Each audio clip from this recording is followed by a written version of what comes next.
புதுச்சேரியை சேர்ந்த தாவேகா பிரமுகர் ஒருவர் கந்துவட்டி கொடுமையால் விபரீதமான முடிவை எடுத்துள்ளார். புதுச்சேரியை சேர்ந்த தாவேகா பிரமுகர் விக்ரம் என்பவர் கடந்த சில மாதங்களுக்கு முன்பு கந்து வட்டிக்கு கடன் வாங்கி மினி லாரி ஒன்றை வாங்கியுள்ளார்.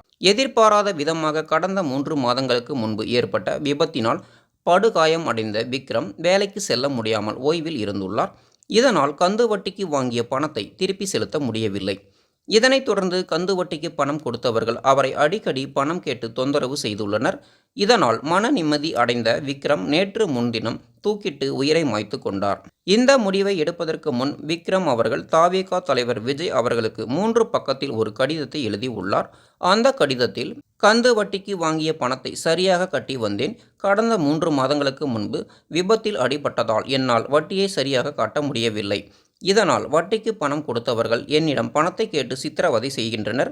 மேலும் என்னை தவறாக பேசியதாலும் இந்த முடிவை எடுக்கின்றேன். நான் இறந்த பிறகு என் உடல் உறுப்புகளை விற்று என் மனைவி மற்றும் பிள்ளைக்கு ஏதாவது பணம் தர வேண்டும். மேலும் இந்த கந்து வட்டி கொடுமைக்கு நீங்கள் ஒரு முடிவு கட்ட வேண்டும் அண்ணா என்று முறுக்கமாக கடிதத்தில் கூறியுள்ளார். இது தற்போது இணையத்தில் பரவி அனைவரையும் கண்கலங்க வைத்துள்ளது.